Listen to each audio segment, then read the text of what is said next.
and welcome back for the quarterfinals of the Auckland GPT, promoted by GUF Shepparton. And this is game one. We've got Trent Clark. No, this is actually the semi-final. Oh, the semi-final, not the quarterfinal, sorry. My mistake. We've got Trent Clark on the right versus Luke Mulcahy.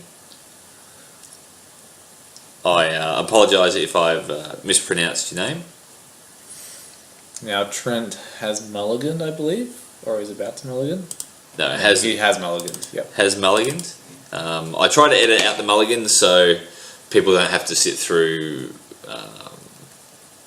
people shuffling their deck and all that sort of thing. So about 3 minutes of pile shuffle and shuffle again. Then that's sort of it. Look at your 6 cards and you mulligan again. Yeah, you incredibly you don't want to interesting waste time. Interesting viewership. Alright, that's a Temple of Malice. Scrying something for Trent. And so Trent's been on camera. This is his 3rd time, and Luke, this will be his 4th time. So we're well versed with their decks at this point in time. Luke's, just as a quick recap though, is Abzan, and Trent is Mardu mid-range. So Trent comes out with a Seeker of the Way to match the Fleece main line on turn 2, and they both take a little bit of pain from their lands. It's worth noting that Luke being on Abzan aggro, now in round 4 Trent played against a different player who was playing Abzan aggro, Casey Peterson, and lost that round. And that was his first loss of the tournament. So Trent ended up going 4-1-1, IDing in the last round to make it into top 8. To make it into the top 8 against Luke, who went 5-0-1, IDing in the last round. And they've both won their respective quarterfinal matches, and they've come into the semi-finals. And so the winner of this will go into the grand final. And we see a Bile Blight to the Seeker of the Way, coming in for 3 to Trent. Putting Trent to 16. And I've got to fix the paint on that dice. Scrying and passing the turn. Now remember, Trent did mulligan, so he might be light on land. We can't really see his hand just yet. He's either, the way he's thinking about it, he's either light or he has to decide which land to play. I think I saw a Temple of Silence in his hand, so he's got at least 1 land. He's not one to rush his turns either. What Trent might prefer to have in his hand at this point in time, I think, would be a Temple and a Lightning Strike. Yep, he's playing a Caves of Querulus, which tells me that that he wants to run something out here. Probably a removal spell by the way he passed the turn. Could be setting up for the Crackling Doom. Yeah.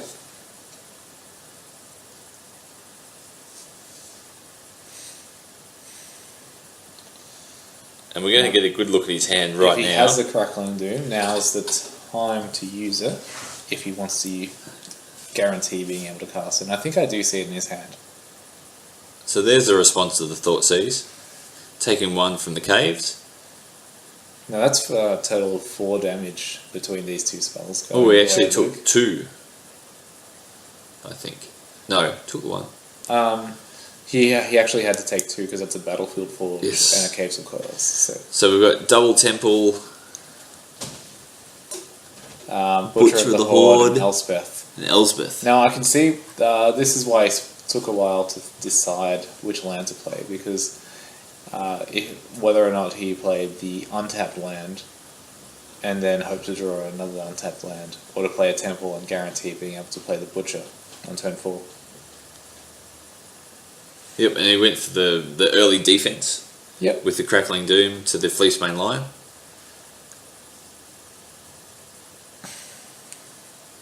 Over the more aggressive approach, I suppose, of the Butcher of the Horde turn 4.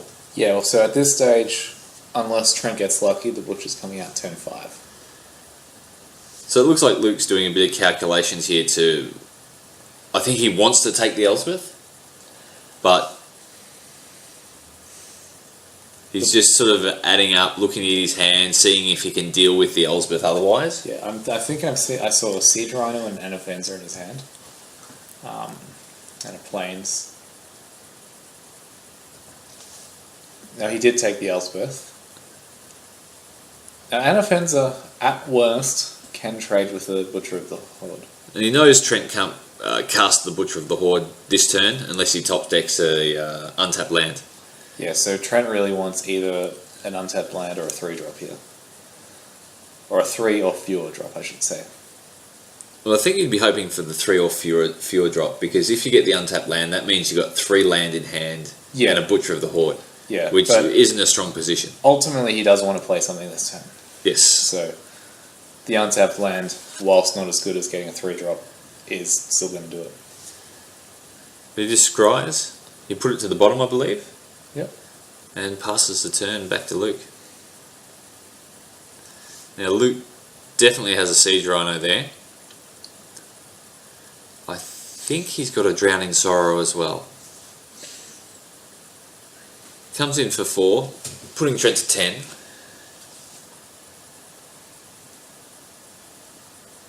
And I thought he was going to play it very patiently and pass the turn, but he comes out with the Siege Rhino instead.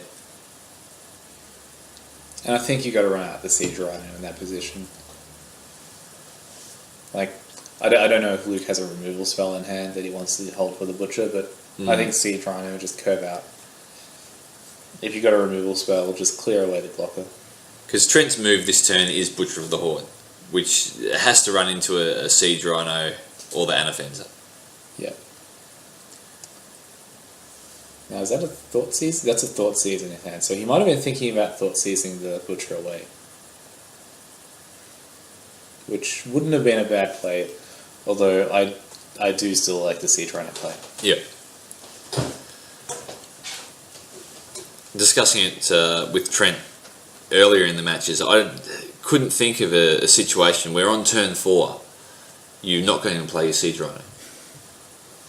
It's just too strong a card, too strong a creature. Especially with the Anafenza as a buddy, because now the Siege Rhino is big enough to just trample over the Butcher without dying.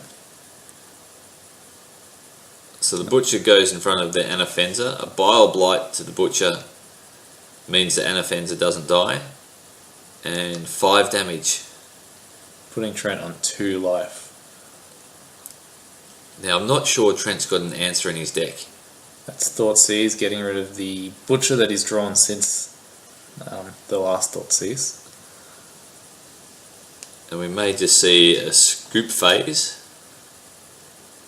from Trent. And on to game 2. Yep. And that's what we see. There it is. And we'll be back with game 2 of this semi-final, not quarter-final, semi-final, shortly.